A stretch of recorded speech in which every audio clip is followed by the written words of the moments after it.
So what's going on, guys? I bring a video where I talk about all the ancient things to me normal technology, starting off with Android L versus iOS 8. I have to say honestly that not only because I like Android, but I see Google made changes to Android that are really impressing me. Multitasking is going to be even better. You're going to have a lot of features that save battery on your phone. Right now we do have that with Android, but the runtime is going to contribute to a better experience with the phone combined with the battery saving features, and we are talking about a very powerful Android experience.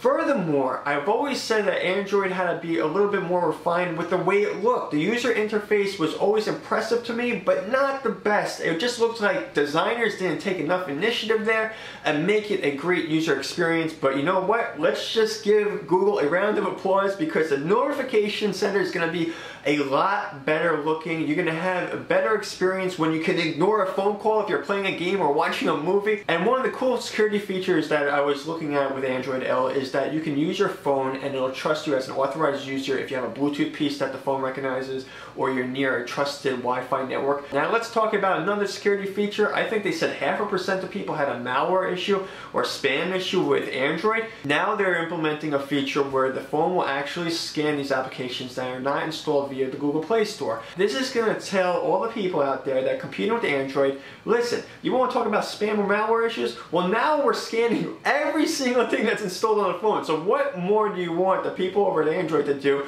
with these applications or these phones to make them safer? I think this is a great feature, and I give a lot of credit to the people at Android because you know what? They didn't have to do this, but they took some initiative and they're stepping up and they're showing that people are really serious about making this a great platform. And I'm impressed because you know what? You make the phone look better with a great interface, the battery's going to be better, the runtime with all the applications and multitasking that you're doing, this is going to be an awesome platform. It already is, but it's getting even better.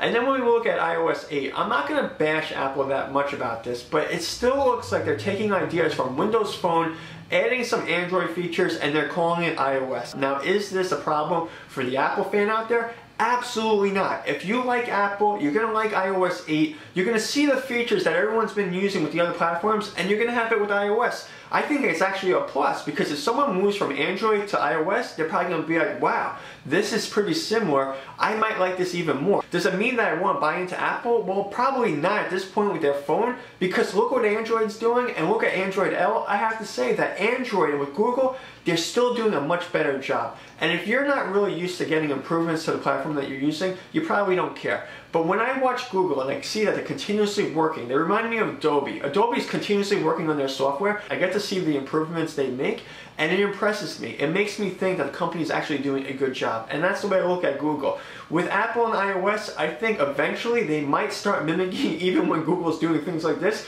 because they want to compete. But right now they're not doing that. They're very slow with their updates. They do not like to make a lot of changes because they don't want to steer people away to another platform. I can get all that. I know why Apple does all that stuff. But at the end of the day, I think Apple should take some ideas or suggestions from the people who use their platform and start refining it. Start making it an Apple experience. And if you guys have any questions, post a comment down below. Of course, if you like this video, give it a thumbs up. And stay tuned for a special preview of some stuff that I'm working on for this channel. It's going to be about sports. I want to do some sports talk with this channel also because you know what? I like sports and a lot of the season's starting now and I want to talk about it here. So that's pretty much it. I hope you guys enjoyed this video. Don't forget to check out the preview that will come up next, and I will see you guys later. Cheers. The LeBron and Jordan comparisons need to stop. The guy is a quitter. And when I say quitter, I am talking about LeBron.